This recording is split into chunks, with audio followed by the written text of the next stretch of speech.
AB, go AB, go AB. Hi guys, it's your girl Abiyayiwa and welcome back to my channel. I hope you all are doing great. So today I'll be sharing my princess birth story because something happened that I would like you to avoid if possible. So last year, mid-September, I had my daughter Yona. She's one of the sweetest things that has happened to me because I really prayed to have a girl since I had a boy first. In fact, actually, I wanted a girl first because of the relationship I have with my mom. But God said, no, my daughter, I'm going to give you this cute little prince first. So anyways, enough of all the stories. So guys, if you are new to my channel, don't go away without clicking the subscribe button and the notification bell as well. So on September 15, I welcome my princess to this world filled with milk and honey. I know right now you might think it's not filled with milk and honey, but things are going to get better. So let's leave it like that. So normally you are scheduled for a doctor's appointment on your due date for a checkup. So on my due date, which was September 13, that's 2 days before I gave birth, I went to the hospital and my doctor checked my cervix and said I was 2.5 centimeters dilated. I was like, what? So that shows how open my cervix has gotten. Anyways, I was surprised because I hadn't started, feeling any sign of labor. Because for my first child, we even went to the hospital and when they checked me, I was already 1 centimeter. So I was like, okay, I think maybe that's my first pregnancy. So I was very naive. And this second time, my doctor said that I should stay at home until the contractions start becoming more painful and intense and I can, come to the hospital. So I was so surprised that I went. I wasn't feeling anything and she checked and I was 2.5 centimeters dilated.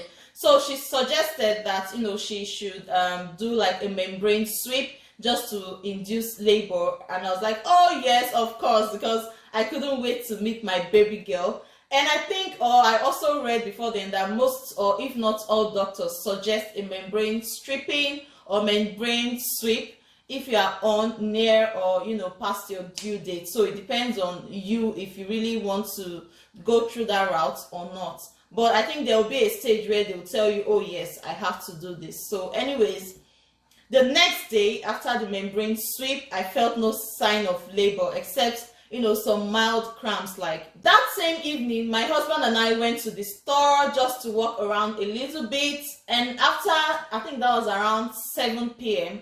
So after we got home, I think around 8, thereabouts, my mucus plug fell and contractions started kicking in. When your mucus plug falls, that shows that your cervix, started opening wider.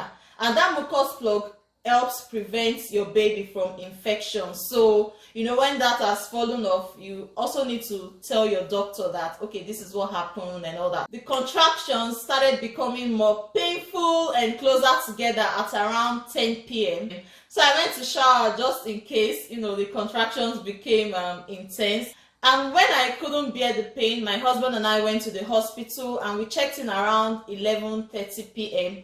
And that time when the nurse came in and checked, I was already 5 centimeters dilated. So they had to get a room ready. In fact, the pain was so much. So after they got us a room, and my husband quickly, asked for an epidural, which of course at that moment I'm like, please, I need it so badly because gosh, I was screaming the hell out. Because there are no words to describe the amount of pain during labor. In fact, anyways, the contraction was much more painful than my first because truly my original plan was to stay home as long as I can and as long as I can manage the pains and deliver before I even get to the hospital. I was daydreaming, right? Because I've already read a lot of stories. I've seen a lot of, some women who actually deliver before they got to the hospital. So I wanted to have that same experience, but well, it didn't happen for me.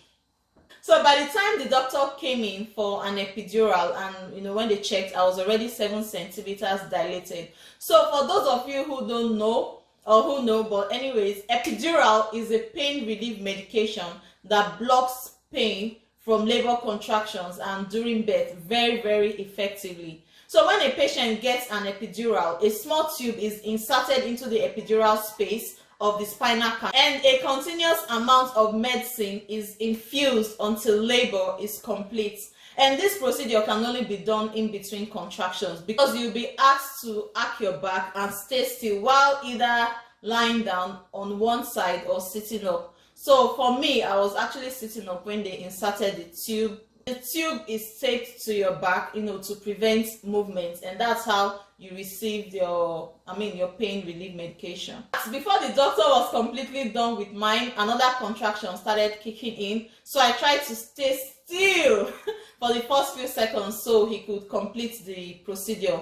So anyways, after some minutes, when the medication was supposed to have started working, I only felt pains. When the next contraction started, I only felt pains on the left side of my stomach and not on the right.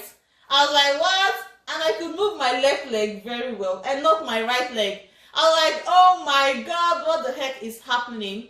So I called the nurse and I told her how I felt, and she then called the doctor, who came in and told me to lay flat, and then he increased the dose.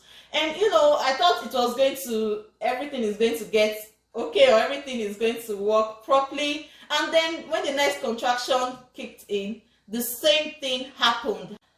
I was in serious shock and hope nothing went wrong. I was really asking for answers, because I haven't heard or read anything like that happen before. So the doctor then said the reason for this was because I stayed on my right side for too long when the medicine was settling in. So apparently, if a patient is positioned to one side during labor after an epidural, the medication will settle on that side and you experience more pain on the opposite side. So that was what happened to me. Well, I told him I didn't want any increased dosage. I'm going to go on with the pain like that, because it wasn't that much.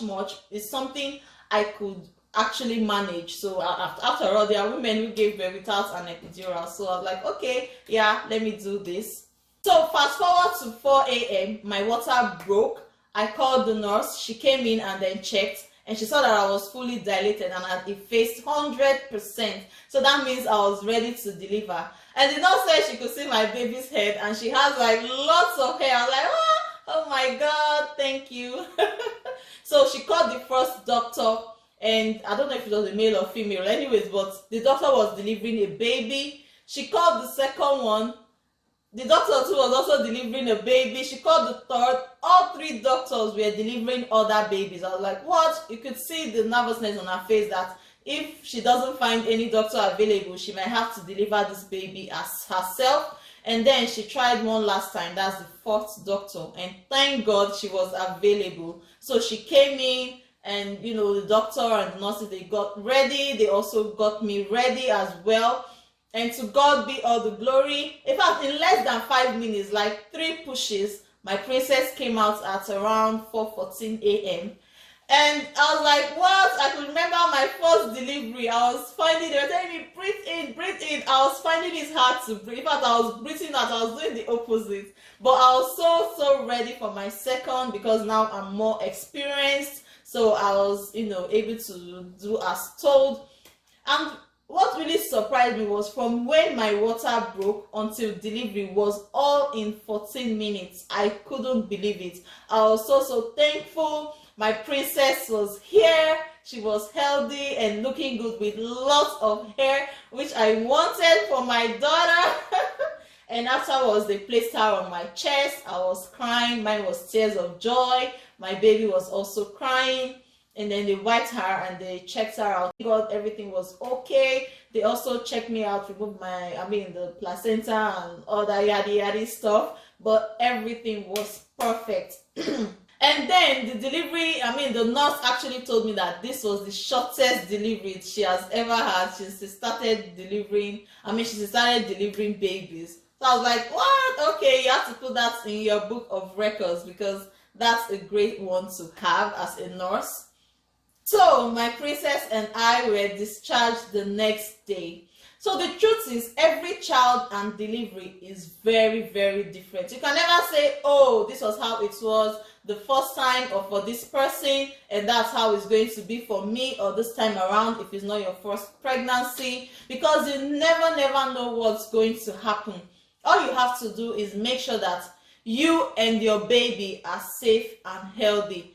And for those of you who are going to get epidural, make sure that after you've gotten it, try as much as possible. I know the pain is unbearable, but try as much as possible to stay, flat, so that everything can work, all around your stomach. Because at the end of the day, I was telling myself, why did I even bother myself to take this epidural? But all the same, just make sure that you try as much as possible to stay still when you have that. So that's it, guys. If you've given birth, share your experiences in the comment section below. And if you've also had same experience as mine, please tell us at the comment section below. And if you have questions, suggestions, or reactions, kindly drop them at the comment section as well. And if you want to hear more stories about motherhood and lifestyle in general, please click the subscribe button and the notification bell so you can view new videos as they get uploaded. Like this video and share. You don't know who this might help.